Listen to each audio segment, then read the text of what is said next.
연평균 성장률 8%, 세계를 놀라게 한 아시아의 호랑이, 한강의 기적. 우리에게 지난 반세기는 눈부신 성공의 연대기였습니다.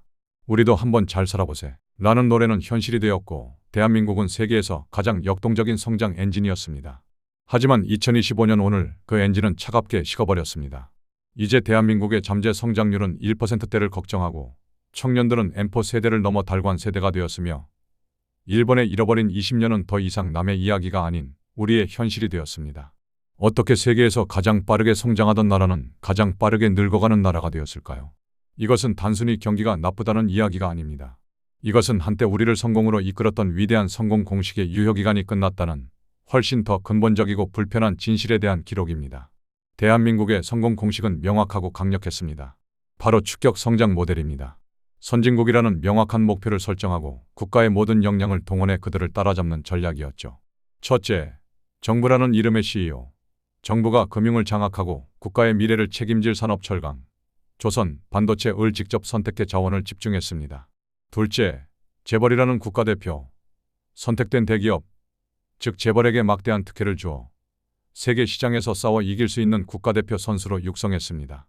셋째, 젊고 풍부한 노동력, 하면 된다 는 정신으로 무장한 젊고 우수한 인적 자원은 이 모든 성장의 가장 중요한 밑거름이었습니다. 이 공식은 완벽해 보였습니다. 후발주자에게는 가장 확실하고 빠른 길이었습니다. 하지만 선두를 거의 따라잡은 지금 우리는 더 이상 따라할 모델이 없는 막다른 길에 다다랐습니다. 원인 1. 추격자의 딜레마. 더 이상 따라할 곳이 없다. 추격 성장 모델은 모방과 규모의 경제에는 최적화되어 있지만 누구도 가보지 않은 길을 개척하는 선도형 혁신에는 취약합니다. 이제 우리나라는 세계 최고의 기술력을 다투는 선진국이 되었습니다. 정부가 정답을 정해주고 일사불란하게 움직이는 방식으로는 실패를 두려워하지 않는 창의성과 자율성이 생명인 미래 산업을 이끌 수 없습니다. 과거의 성공 공식이 이제는 혁신의 발목을 잡는 족쇄가 된 것입니다. 원인 2. 재벌 체제의 역설, 거인이 모든 것을 삼키다. 성장의 엔진이었던 재벌은 이제 한국 경제의 활력을 빨아들이는 블랙홀이 되었습니다. 재벌이라는 거대한 나무 아래에서는 새로운 혁신 기업, 즉 제2의 삼성, 제2의 현대가 자라나기 어렵습니다. 인재와 자본, 시장이 모두 재벌에게 쏠리면서 경제의 허리를 담당해야 할 중소기업과 스타트업 생태계는 고사하고 있습니다. 영웅이 너무 강해진 나머지 새로운 영웅이 등장할 수 없는 역설입니다. 원인 3. 인구 절벽, 일할 사람도 쓸 사람도 사라진다. 이것이 가장 근본적이고 되돌릴 수 없는 위기입니다. 대한민국은 세계 최저 출산율과 가장 빠른 고령화 속도를 동시에 기록하고 있습니다. 인구 보너스 시대는 끝나고 이제 인구 오너스 시대가 시작되었습니다.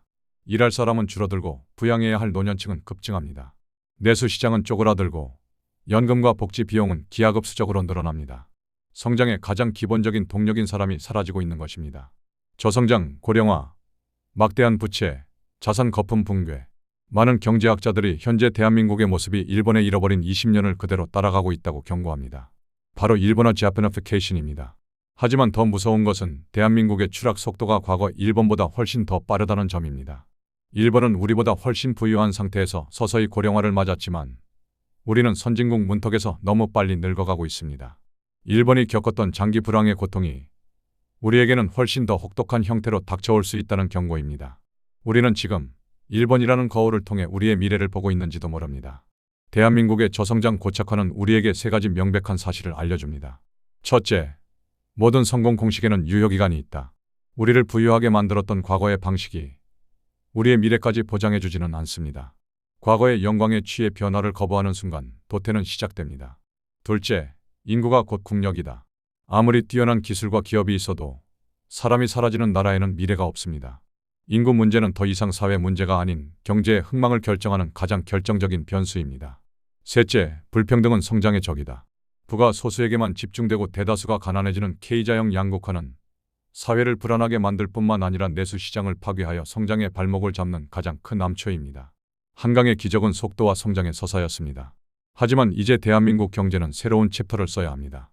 더 빠른 성장이 아닌 더 건강하고 지속 가능한 성장으로의 전환.